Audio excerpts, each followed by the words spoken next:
Cheers! Cheers! Hey, cheers! Kanpai! Simon Sensei, we are back with yet another guest. We are back with your friend. Yes, I'm my friend. Again, we continue to go for the younger demographic, the Instagram crowd. So, Nick Gardiner, please introduce yourself in the best possible way, and then we will fill in the blanks afterwards of who you are. Am I allowed to use rude words on this or not? Is this going properly? Sure, yeah. All right, okay. They'll criticise us for it, but you can F and blind, and they'll say that Scott Langley shouldn't swear. Yeah, it's true. Anything that you say, we get the blame for. Excellent, good. So we can talk about Fugala Sensei and Kato Sensei, and well, yeah, Nick. I mean, people who don't know me, which is probably everyone. I went to university with Scott at Kiel. I think in 1995 I joined, and Scott was in his final year. I was in the first year, so joined the karate club, and I was in my final year. Scott had gone to Japan and come back all cool, speaking Japanese, and like super fast and cool. I applied to join like the police, the accelerated promotion scheme of the police, and I also applied at the same time to go to Japan. And I was like, Scott, what the hell should I do? And he said, well, if you get if you get on the course, go. And they replied first, and yeah, okay, I'll go to Japan. So as soon as I graduated in September, I was in Japan. Scott met me at the gates at my station, and we're in the izakaya 2 hours later on sake, and I haven't really stopped since. So there you go. Cheers. 20 years, yeah? 20 years now. It's 20 years, yeah. Jesus. Well, 20 years. Will it be 20 years in September, or was it 20 years? No, it's 21. It'll be 21 in September. So I've had my Japan anniversary. 20 years, man. 20 years. Yeah. Okay. Well, so I'll fill in the blanks. So yeah. So Nick arrived in the first year that I was on the instructor's course, although that we'd known each other for 5 years or so before that, and he's still there. But since then, even though you did karate for a long time, and through one reason or another that we might discuss, you're no longer doing so much karate. But not so much. I'm still active, but not. Yeah. Well, we can discuss that. So if we get around to it, but now you are also a master sake nihonshu sommelier. Oh God, I hate that word, master of sake. What's your title? I'm more the wine. I mean, like there's this new WSET, the Wine Spirit Education Trust, which is kind of the world's most renowned alcohol, spirits, everything, wine, beer, and they started doing nihonshu, like with sake, which we'll go on to a minute, about 5 years ago, and it's just a really good course, because a lot of the Japanese courses are just the parallel with karate, a lot of dogma and a lot of bullshit history that doesn't really affect what's going on these days. A lot of parallels we can draw between that, and they do a master of sake course, which it's like 2 days, right? It's a 2-day course, master of sake. But if you want to do master of wine, right, which I'm considering going for, it's like 400 people have ever done it in the world. It's just a whole different level. But like these days you get a load of people who are like, oh, I'm master of sake, and it's like, oh God. You did a 2-day course, right? Okay, well done. So what qualifications? Because you've taken qualifications in both, yeah? In both. I mean, I've got the international Kiki Sake, which is the English title is Master of Sake, and the WST level 3, which is the highest level they do, and I passed at the highest level as well. So that's good. And WST level 4 diploma in wines and spirits, which I passed last year. And again, I think only 60 people have that in Japan right now. So that's kind of pushed my career in Japan. Pardon? How many foreigners have it? In the world? No, I think it's about in Japan. Oh God, no! Only about 4, 5, 6. Cool. 5 or 6, yeah. Well, so that kind of gives you a broad sense of who Nick is. Karate alcoholic, yeah. So Simon has questions apparently. Do you want to start? Oh, yeah, just listening to that, I just wonder how we became friends. We've got nothing in common. I tell you what, for if you give me 100 quid, you can do a 1-day Shihan of sake course with me. Do it on Zoom. So here's a question. Can you teach me how to tell jokes? 100 quid. No. So hello. So I want to How ask you you, doing? because a bit like Scott and I both have an affinity with Japan. I kind of felt I had an affinity with Japan before I did karate. Yeah. Well, certainly an affinity with Asia. And then the beginning of, like, I did a school project on Japan when I was like 12. I don't know, and something sparked something in me. Would you say you had always been interested in Japan, and is that why you went?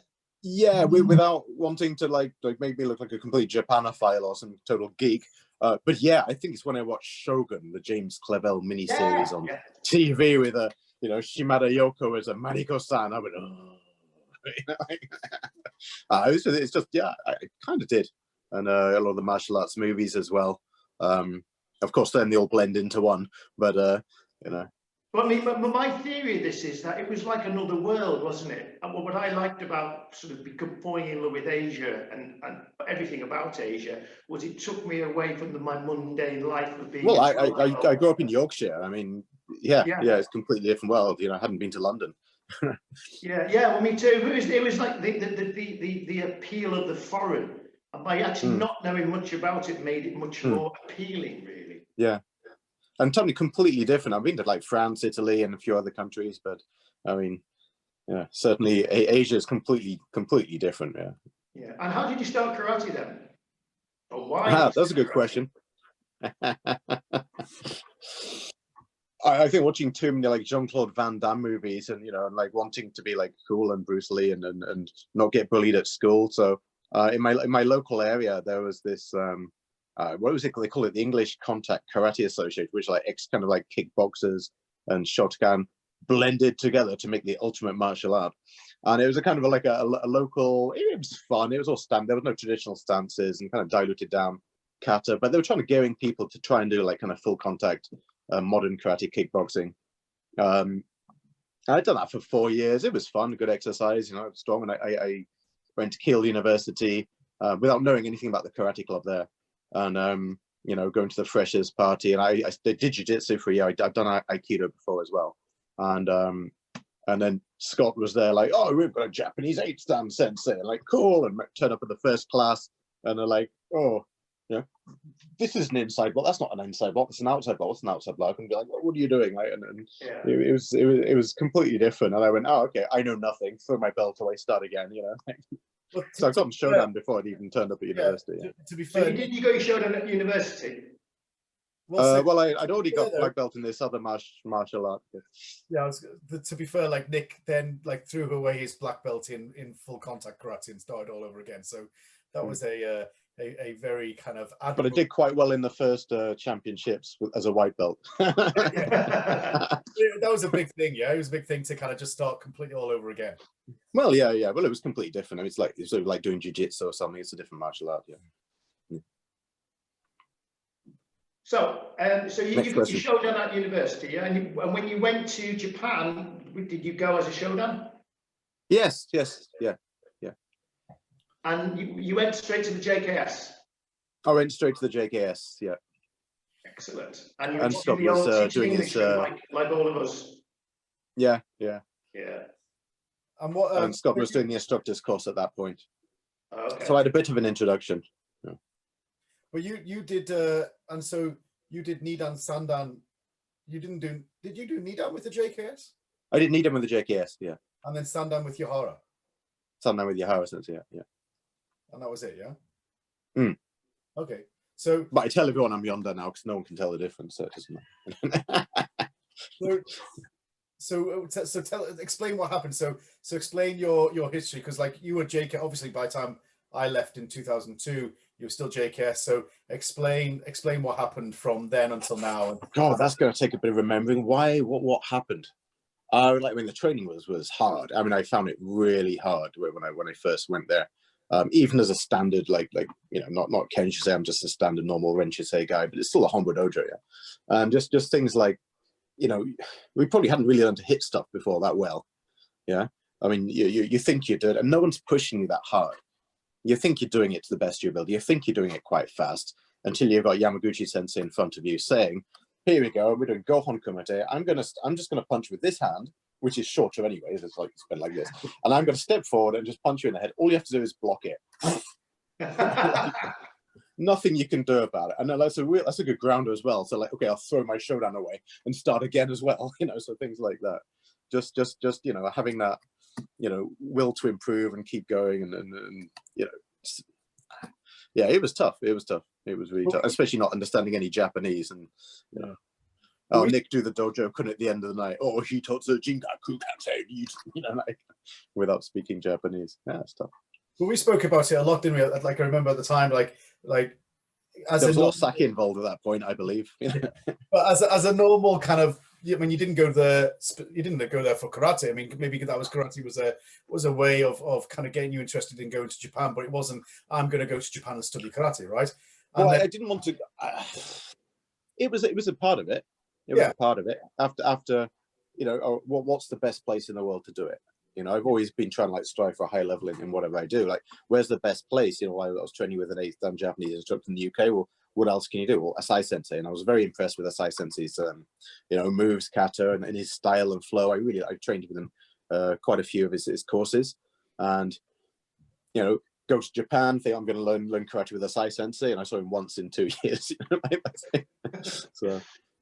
But like, as someone, I'm going to be brutally honest in this podcast. But it was, I mean, it's a really interesting point how people who who have an interest in Japan, and then they go to the Hombu Dojo, and like people who visited the Hombu Dojo, obviously I used to take trips there all the time, and they could manage doing it a week, and they'd be, even some of them would have a kind of breakdown halfway through the first week, as I've experienced people doing that, but like to be consistently doing that, and also having a full-time job, and also trying to like, all right, if you go right for this next week, on a budget, or even a month, I'm gonna go and I'm gonna dedicate myself. Well, like when that's the only thing to do, that's the only dojo to go to, it can get really difficult, and then sometimes there isn't any other options to just go to the local dojo and just be a normal, because there's loads of people in Tokyo who are just training like anybody else in exactly, the world, but the Hombu dojo is always. But my problem with karate is that if I'm going to do it, I want to do it properly, and seeing the high standards there. I mean, like the standards really, really high, of course, and training with the take your guys. And I knew I wasn't that good, right? And the problem is you forget how, I'm not going to use it, good you are when you're training in Japan, and you're always demoralized, right? You always think you're no good. And going back home, and my best friend Sunil, who we trained at university, is still training now, and we'd go to his local dojo, and we're like, not wanting to look down, but like, guys, you just don't know, do you? And then realize, oh, hang on a minute, I'm not bad at this after all. Maybe I should keep going. And I was never going to do the Kenjusei like you did. Not after seeing you do it anyway, but.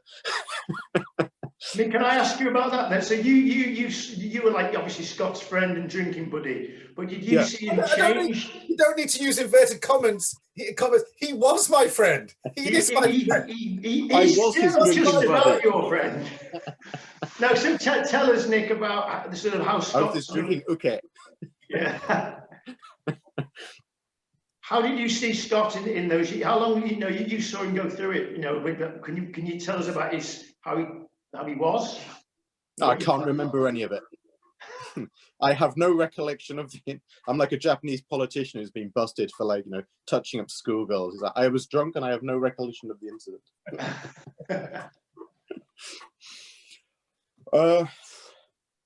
Yeah, I mean, the thing is, I used to work Saturday mornings. Yeah, my working day was Saturday to Wednesday. I had Thursday, Friday off. So his Friday evening was my Sunday night. And we would go out and like drink some more. And they're like, Scott Sensei, I think I should go to work in the morning. They're like, no. Your Saturday morning is much easier than my Monday morning. This is Friday. I want to take this. So, yeah. But it was always a good time. Were you worried about him though? Yeah, of course. Yeah, I mean, like, let's not go too far, but like, if you've read his book, you start to see those kind of little things. But it was a mutual thing. He looked after me. We looked after each other. Yeah, I reckon you needed you need. But you're in a completely different. You're in a completely different environment. Anyway, you're in Japan. Everything's different. You don't know what's normal. It's all strange. It's all weird to you when you first arrive, and You know, like Scott was here 5 years. I've been here 20 years now, for goodness sake. It's nuts. Still things are weird to me. Well, that was one of the other questions. It's like the impossibility of living in Japan, or the impossibility of, you can never be Japanese, can you? No, so you you're can't. fluent in Japanese. You're a sake master. You. Yeah. And I go to sake events, and they say, "Oh, you like Japanese alcohol?" And I'm like, "Yeah. What do you want to know?" You know, like kind of like, "Oh, and yeah, I can use chopsticks as well." You know. So. Can you eat natto? Yeah. But I mean, Yeah, the thing is, I think maybe Japanese people want you to be the funny guy, Gokujin. You know, they sometimes do, if you're the bumbling foreigner. If you know I've got a too good much, sense of humor, but you it doesn't bother me anymore. We used to talk about this all the time. You know, you go to Starbucks and someone doesn't understand the first time. Go, I'm speaking Japanese, damn it! Why don't you understand? Or you know, you meet some, you know, your Japanese is better than their English, but they still insist on talking to you in English. And it's like, God, no, why?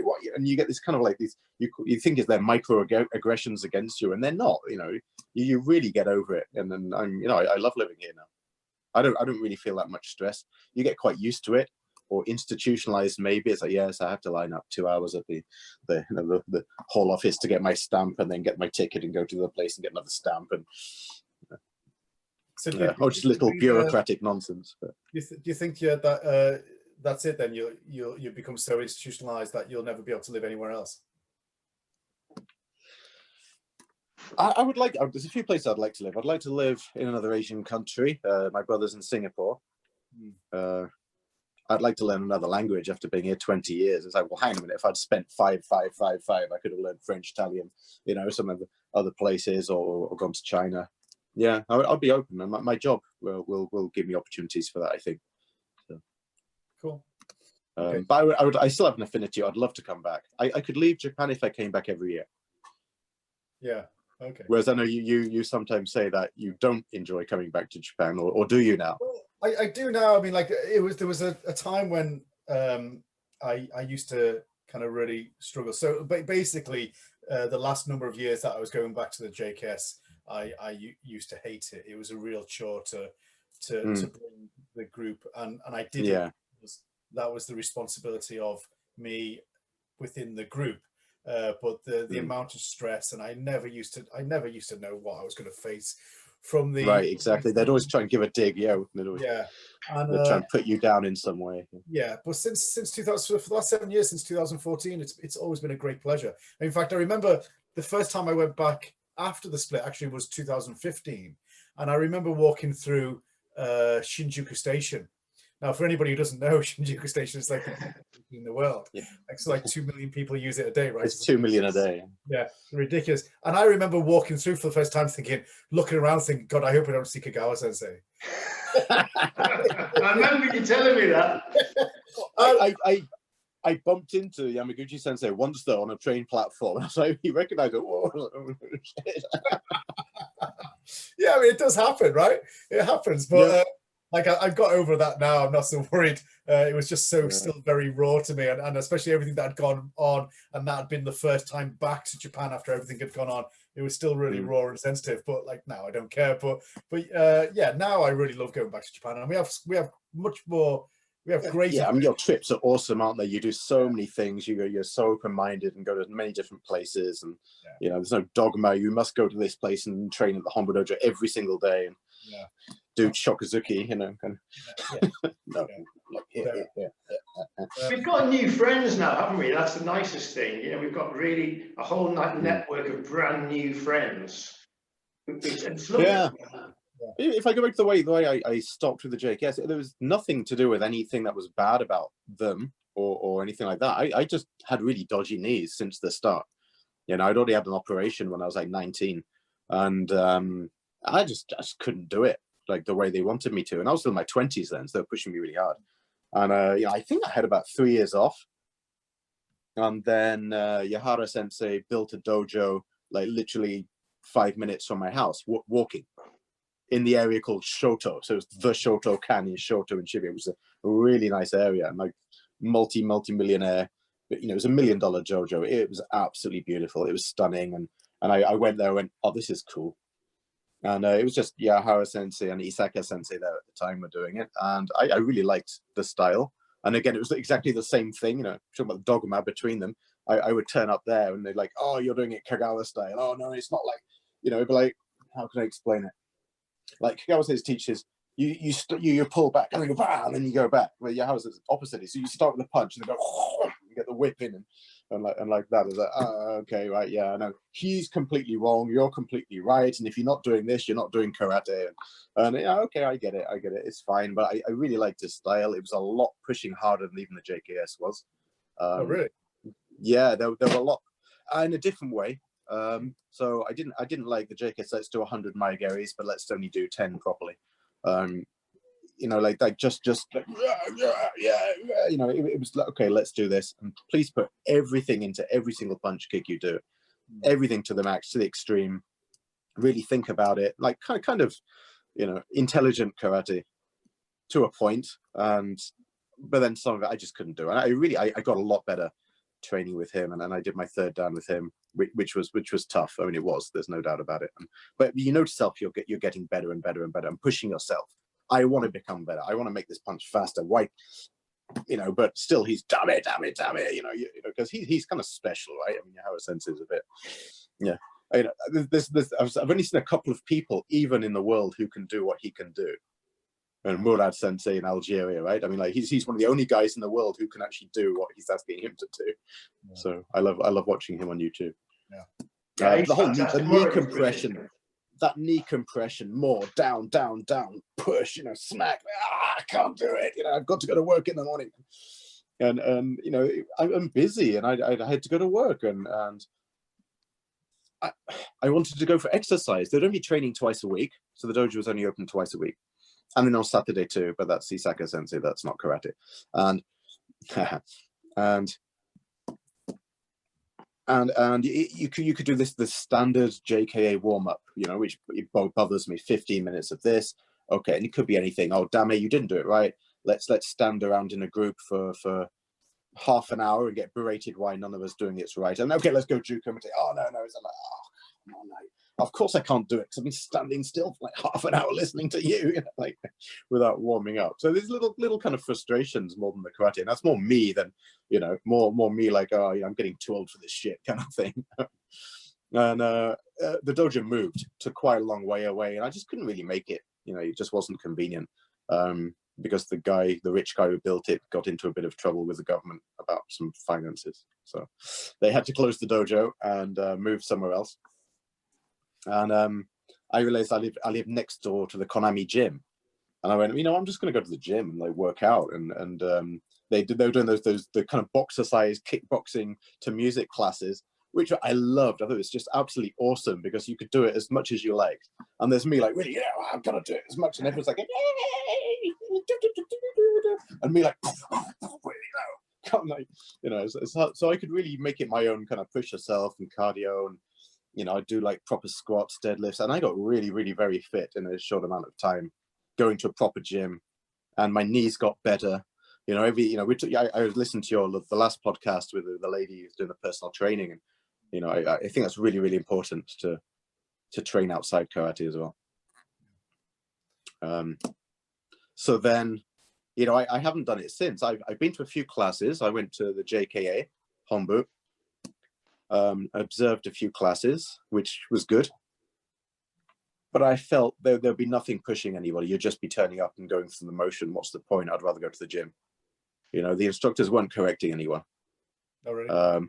Go Hon Kumite, and my biggest pet hate, which which I think Kato Sensei taught, is okay, each, and they step back and you haven't moved. You'd be like a rock, not moving. They've stepped, I haven't moved, so I come back. Oh, Nick, you're too slow. I'm like, you know, no, tell him, he's doing it wrong. No, it's just going through, a lot of it's going through the motions. And as an exercise, it's not that great. So what's the point? So, but I'm not good enough to be Kenshusei. So like, I was in this kind of like gray zone, you know, this, you know, what should I do, you know? Have you thought about taking something else up? Like, I don't know, Iaido or drinking, Aikido? Well, I used to do Aikido. I quite like that. Yeah. It's a bit cultish here. Yeah, I've seen it's quite it. cultish. Yeah. Yeah, I mean, but there's in Tokyo, there I must do be a lot of train. good I stuff going on. Well, I go to Gold's Gym in Harajuku, a great place, enormous, great martial arts area. Two enormous, like the really big, heavy bags, right? They're heavy ones. So you know if you're doing it right. And I train all the time, and you know, I guarantee my kicks have got better now. I'm actually kicking something, you know. But my new office it's 1 minute walk from the JK Hombu Dojo in Iidabashi. Wow. It's 1 minute. So I'm really thinking, and if I'm 43 years old now, right? So I walk in there and go, oh yeah, I used to train, and now I don't speak Japanese that well, and you know, don't say anything about I used to train with your house sensei or third dan, and just, you know, I'd like to get back into karate, but you know, I've got a bit dodgy knees. Can you just let me do what I can do without getting on my back? Then it's probably quite good, you know, because I don't need someone shouting at me. I can push myself to do it. You can do your black belt again and get a proper one this time. Well, I got JKS, KWF, you know. Now the original JKA. Yeah. Yeah. Oh, I trained at the Hoitsugan as well when that started up. Again, that's Saturday mornings. Again, it became a bit busy. I couldn't really continue doing that, but again, only once a week, so that was a bit tough. That was good fun. So, so one of the reasons why it's about sake. Yeah, it's about sake. So, so let's get onto that, shall we? So okay. Well, Nick, I want to ask you about sake, because if I'm honest with you, when I first had Nihonshu sake, I didn't like it. I was always drinking it in izakayas towards the end of the night, and people would go, oh, get a kanpai, and it'd be this cheap, sort of rough pochine-like sake, and even the hot stuff, which I thought was exotic. That was, you know, I like that slightly better. That's what James Bond drinks. No, but it always gave me a terrible hangover as well. Yeah. So how did you how did you develop this love of sake? There's probably two reasons. One, it's the end of the night, and you've already had 10 grapefruit sours, and you've done the birus, and it's like, let's drink some sake. And you're in an izakaya. And I said that there's two levels of sake. You've got something called futsushu, which is the standard basic stuff, and then the kind of premium sake. In Japanese, it's tokute meisho shu, and the basic one can be made from all kinds of rice, table rice, and it can be diluted with up to 50% brewer's alcohol, just pure alcohol. Now, it's never going to be that high. So sake is usually between 15 and 17% alcohol, which is not that high because wine's usually 12 to 15% normally. You can get a bit more. But it's the pint syndrome, pint versus hards. You know, you got a pint of sake. You're going to drink it down slowly. You've got one of these. Like, let's get another one. You know, and everyone's always like, you know, no, let me pour for you. And you know, when you've got a small one, you take one sip and it's gone, and then you drink the rest of it. So if you're drinking the small glasses, it's very dangerous. Yeah, you can go. Have you ever done that thing where you try to drink like the small? It used to be like a film, the old rolls of film canisters of beer, 1 a minute for an hour. No. You think, oh, easy? No. Absolutely dead. Yeah. So it hits you very quickly, and the quality is quite down. I mean, like sake. Do you remember your first proper sake? Your first one you thought, wait a minute, this is a step above. Sake, it's more like something called taruzake, which is it's still not that high quality, but it's kind of finished in a Japanese cedar cask. If you've done the dojo opening ceremony and they do that, it'll still get you messed up, but it's actually really nice, fragrant, like that Japanese kind of onsen, nice fragrant wood smell. That got me into it, and I thought, well, how many people know about sake? And I really kicked myself for not getting into it about 10 years earlier when I first came here, but I didn't know about the qualifications, and I thought, well, if I just keep drinking it and buying the shop, I'll get to learn about it. No, you need to really learn about it, like wine. Because when we were in Tokyo last time, we were talking at a party somewhere, and they brought out, was it 3 different sakes for you to taste blind? Do you remember? This is that's the Kaya one. And that was really impressive. And all the Japanese, the karate guys are watching as well. And, you know, and it was very, because you got it right, which is amazing. Well, we did, like when you go like a bottle of sake, I mean, it's almost impossible to tell what it's going to taste like from the label. Right. You know, if you got wine, you got Chardonnay from California, probably from this area and it's this price, I can tell you exactly what it's going to taste like. I know that. But with this, yeah, there's not that many indicators. I mean, there are some things that people know about, like ginjo, dai ginjo. You might have heard of these terms. No? Okay, later, maybe. But all they did, they took out 3, and I went, well, it's impossible to blind taste and tell you what it is. With wine, I can do that for most things, but there's still many exceptions. But for sake, I said, okay, show me the 3 bottles.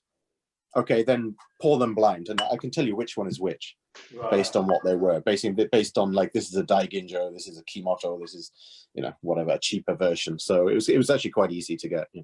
Would you say you have to train your palate? Does that make sense? Yeah, you do, yeah.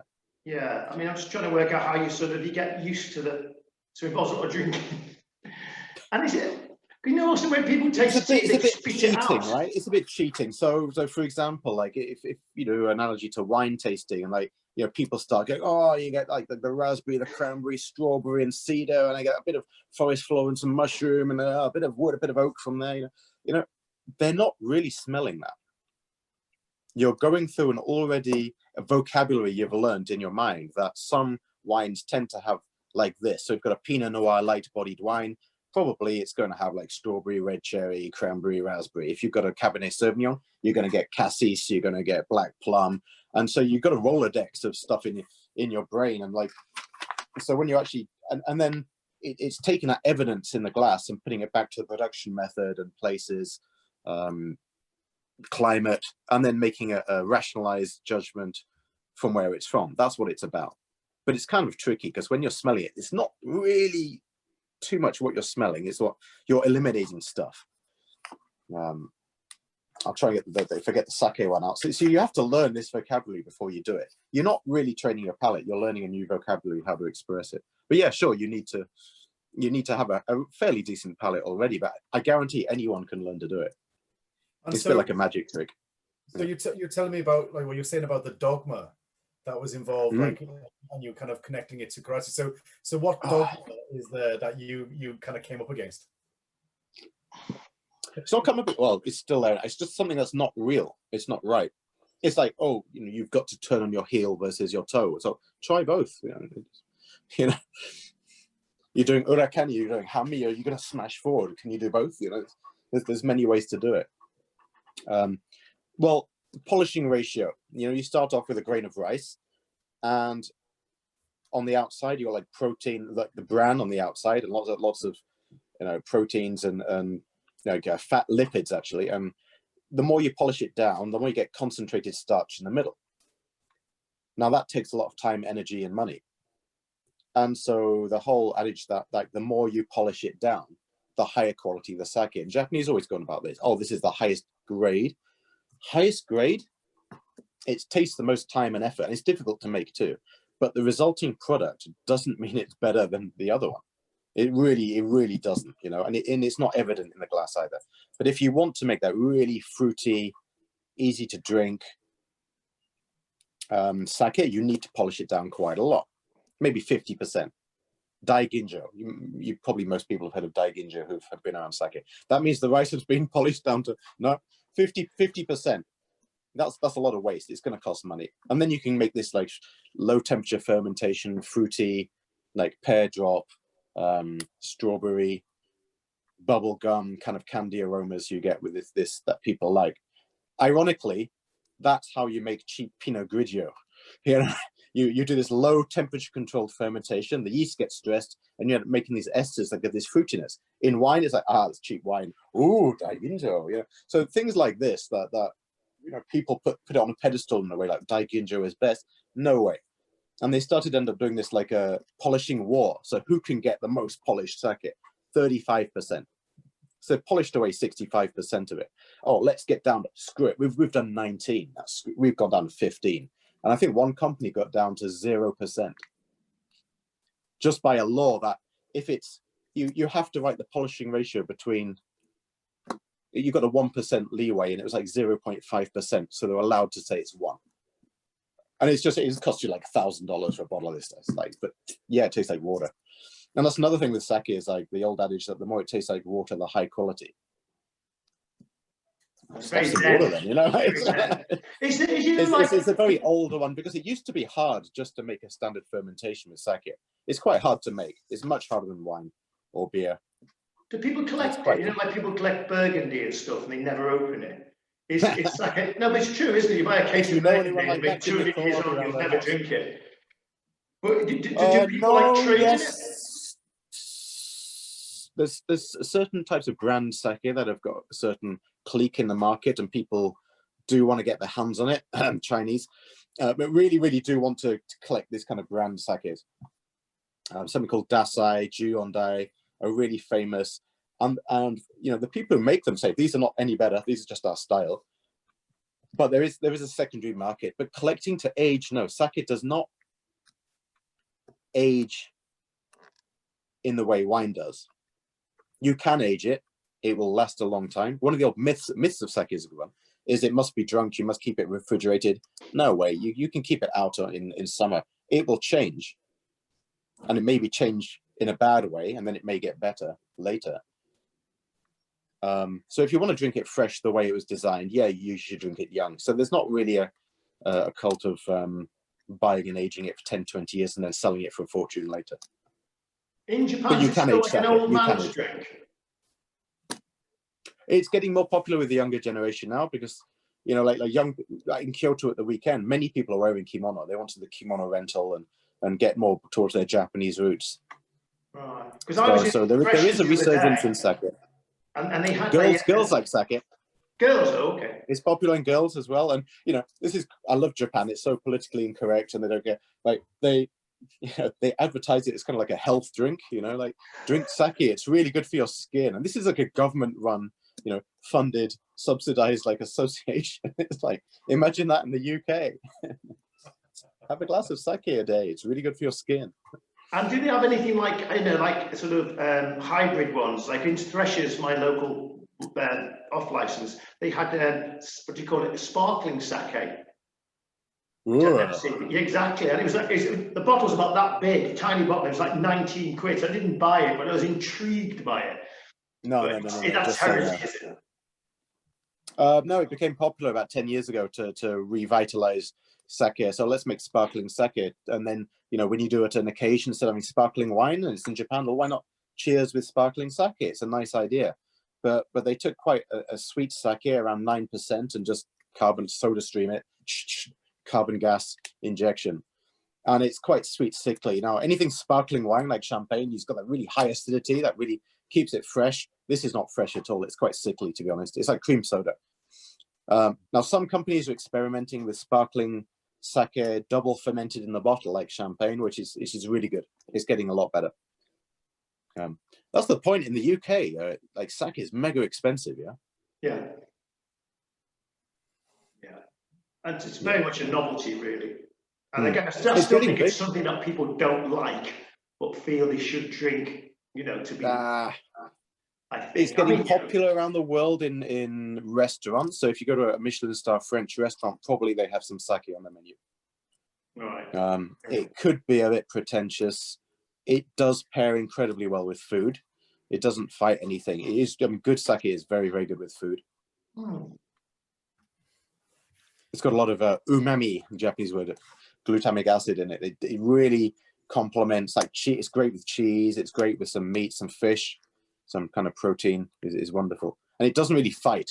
You know, you have like red wine with mackerel. It's gonna be it's disgusting, you know. Right? But sake is never gonna fight. You might fight after drinking a bit too much, but you know. I've got a couple of non-sake questions now. Okay, I think I better pour myself another sake then. Yeah, I think Nick has impressed everyone with his sake and wine. I've just started. I mean, if you want to know. Okay, go on then, Sam. Well, let me explain very quickly about how sake is completely different to wine. Right? It's not rice wine. I hate this word, rice wine. Okay, wine, you take a grape, you've got sugar in the middle, you've got water in the middle, you've got flavor already there. You've got tannins, you've got color if you want to make red wine, you've got acidity that's going to keep it, you've got yeast on the outside, crush it, leave it, you can make wine. You've got rice, right? What can you do? It's very hard to make. So you use a koji mold, which breaks down the starch to sugar and then you ferment with glucose, but this would ferment with yeast to produce alcohol and carbon dioxide. But there's so much sugar in there, like the yeast will die. So you end this complicated process where you're breaking down the starch to make sugar, and at the same time, you're making alcohol from the sugar. So Nihonshu, like sake, you can get up to about 18, 19%, 20% alcohol, where normally wine, no chance. So you know, sake is quite powerful. It's very hard to make, and in Japan, it's really cheap. It's very, very underpriced compared to in the UK, America, France, wherever. Is that underpriced because it's subsidized, or underpriced because it's just so ubiquitous? It's, well, there's so much of it, and it's just got being used to selling it at that price. Yeah. They can't just raise their price. No, they should. It's criminally underpriced. It's very hard. They're making very little profit. So if it's a bad description to call Nihonshu Japanese rice wine, what's a closer process that you think to? Whether is it unique? Well, the whole world, and people are. This is a thing. It's like karate. This morning, like people are just arguing on Facebook about it because it comes up in my feed. It's like, oh, where did you learn about sake? I go, oh, you mean Nihonshu, because sake refers to all Japanese alcohol. Because in fact, sake means alcohol. Like, yes, actually, you're correct, but it refers to both. You know, like you know, right? You must have heard this before. Yeah. And it's just so pedantic and like just, you know, like stop it. Yeah. Well, I know sake. The whole world knows sake. You know, it's like the whole world knows karate and samurai and sumo. They know this. You don't need to explain it. You know, it's like calling yakitori Japanese, you know, cooked chicken on a stick. Yeah. You know, let's just sashimi. Do you like fresh sliced raw fish? Oh, you mean sashimi? You know, it's just a bit. Yeah. People know sake, right? They know sake. I think sake is a good word to use. I mean, and the pedantics will say, no, it's Nihonshu. Well, yeah, you're correct as well. Yeah. Cool. It's actually Osake, isn't it? Honorable sake. Oh, not. So you've been in Japan for 21 years now? 20 years, yeah. Yeah. How's Japan changed? Oh, my goodness. Yeah, quite a lot. A lot more English, a lot more English signs. A lot more convenient. The banks open after 3 o'clock. Well, the ATMs do, but you know they don't close at the weekend because they need a rest. You know, it's a lot more international. The last 5 years, a lot more tourists. Shibuya, I don't recognize it. You know, like buildings just could pop up. I guarantee if you come next time, you'll be like, where did that come from? Like just huge buildings, big parks, you know, suspended above the roads. Parks, yeah, so it's really, really advancing. But still using fax machines.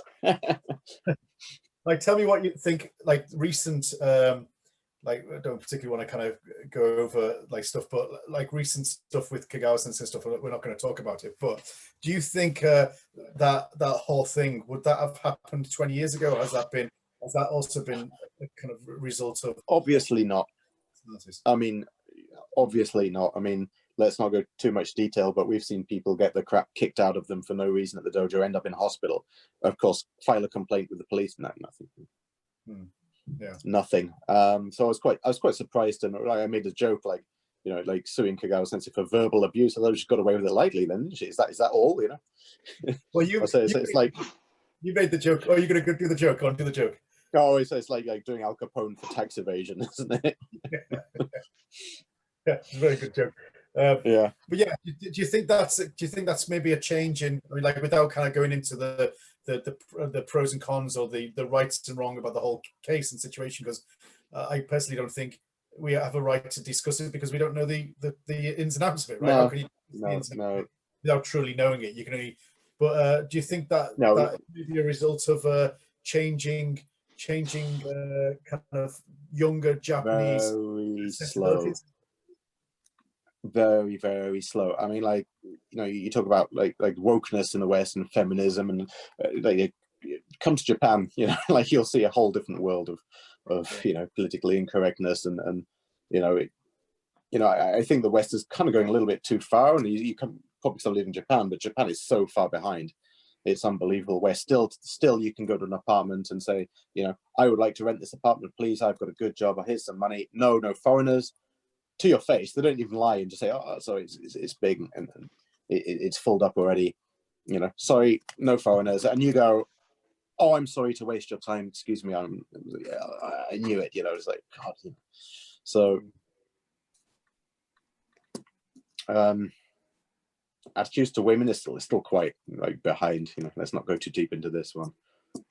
Bullying is, it's so extreme. If you like anything, if you cause a problem, it'll be dealt with.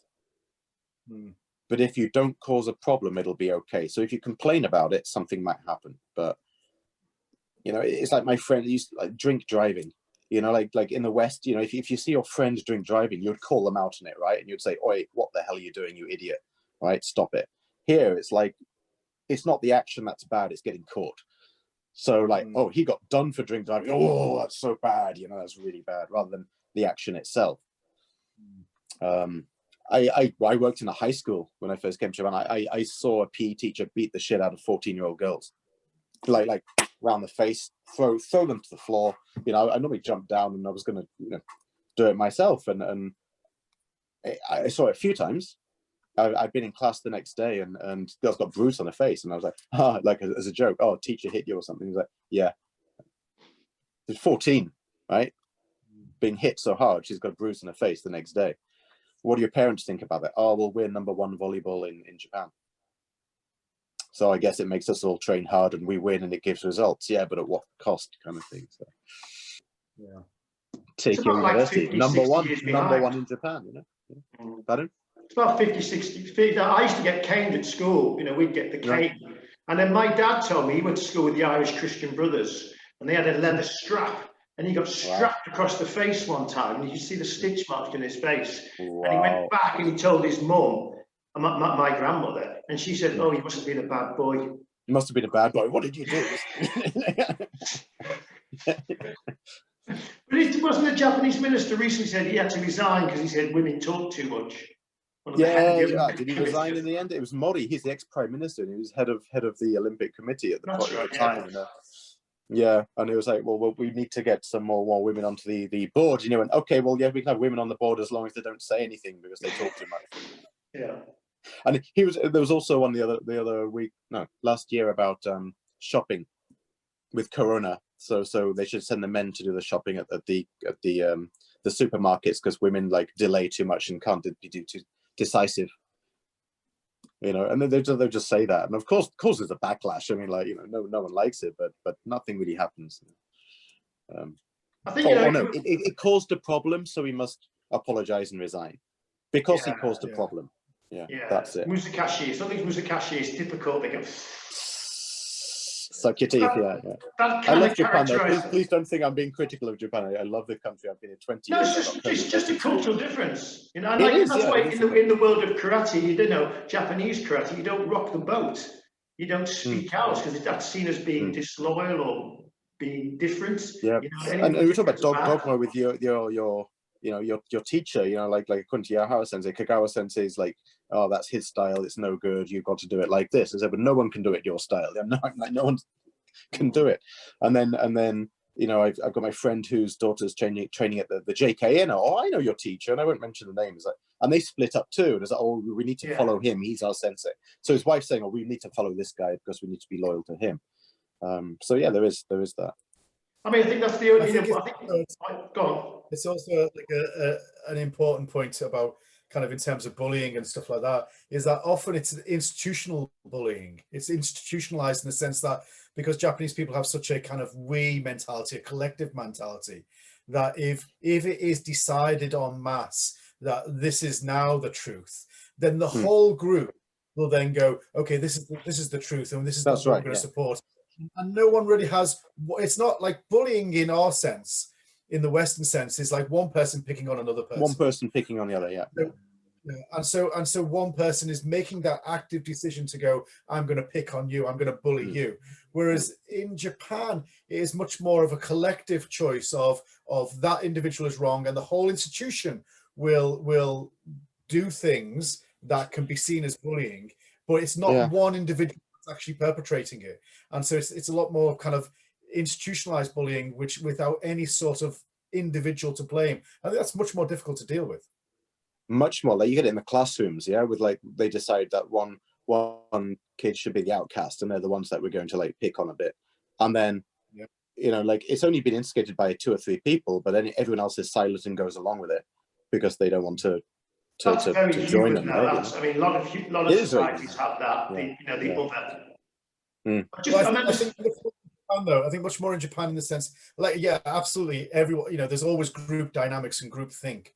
But in Japan, and I think the East, like probably China, I don't have much experience in China, but like with Japanese group think, it's so much more stronger than like, because not only is 1 or 2, 3 individuals kind of causing it, and everybody else goes along with it through silence. There's hardly anybody who's going to stand up and say, no, that's wrong. Whereas in the West, you maybe have kind of like that individual who's maverick, who goes against the grain, or the whistleblower, or whoever it is, say, no, like, I'm not going to stand up for that. And I think, in Japan, maybe less so. People just tend to ignore it. And then when it becomes an issue, it becomes an issue. It's like the guy on TV who said something or had an affair or did in normal society, no one would frown upon it, but because they made an issue and it's been on TV, it's like, oh, that's really bad what he did, and oh, that's terrible, you know. So and then it becomes like this huge issue. Yeah. I mean, Japan's good at ignoring eccentrics, isn't it? I mean, you can have eccentric behavior in Japan, and the group will kind of accept it. Yeah. And they put you as, oh, you're the henna, the henna person, the strange person. But so they're very good at that, actually. And then unless it, like you say, Scott, unless it goes over a line. In a way, it's tolerant as well. Actually, you quite tolerant in a way. If you are that kind of strange, but they'll let it go. You know, like, okay. Well, you can walk around Tokyo like in a giant, I don't know. You can wear anything you want. Napoleon Bonaparte and walk around and speak French, and no one's going to be bothered. No one's going to back or you that up. They might stand up come take and a read picture your with you like poetry in this. Harajuku every day. No one cares. You know. No. I quite like that. I like that. I like that as well. Yeah. There's a lot of freedom in Japan that you forget about, and it's like it's part of everything's an extreme, right? Some of it's quite controlling, but some of it's quite free. So if you go back to sake and alcohol, which kind of the theme, you know, no one's telling you can't drink here, you can't do that, you can't buy alcohol at this time of night. You can buy alcohol 24 hours a day at the convenience store, and it's cheap. The tax on alcohol is really low. It's one of the cheapest places. Yeah, but vending machines don't need any ID. The vending machines don't get broken into. They don't get broken into. Imagine that. Yeah, but you know, there's no laws about drinking on the street. You know, I remember going to like Australia for the fact, I go to Hawaii. You know, Hawaii, I'm on the island, and like I go to the convenience store, buy a beer, and like, oh, can you open it? Like, what are you doing? I'm just having a beer on the beach. No, you get arrested. Like, well, why? Well, because you can't drink on the beach. Man. It's a beach. I've got to drink on the beach. You know. You know, okay, if you cause a problem, if I get drunk and start smashing the bottle, then come and arrest me, right? But don't kind of like infringe on my freedom until I've done something wrong. And Japan is quite good at that, and like letting do what you like. If you want to open a restaurant, it's quite lenient with the laws and the licensing you need. Like the UK, it's so hard to open a restaurant. Japan, yeah, have a go. But if you know, you give someone food poisoning, we're gonna come down on you like a ton of bricks. So I kind of like that though. It's kind of free. Unless you cause a problem. Yeah. Cool.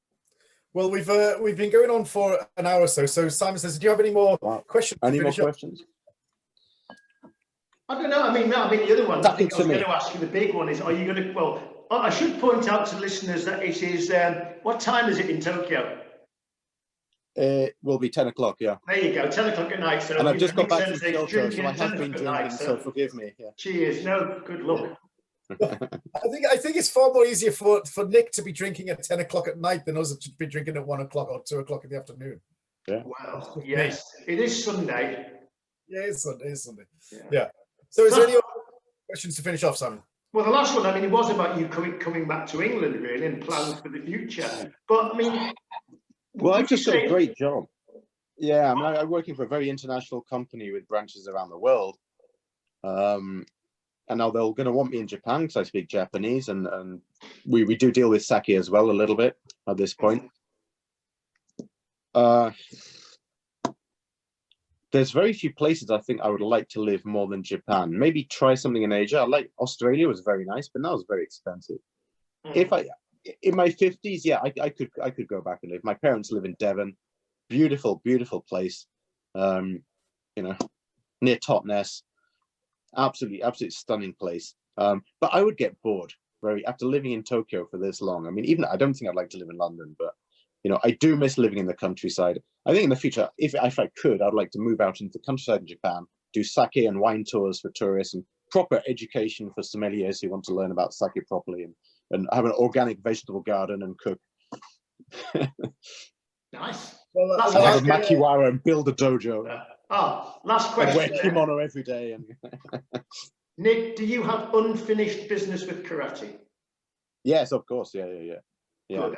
Yes. No, I think you never, you know, we talked about this a long time ago. Like when you train hard when you're young, it never goes away. You might get a bit rusty, but it never really goes that away. And I do train quite a lot.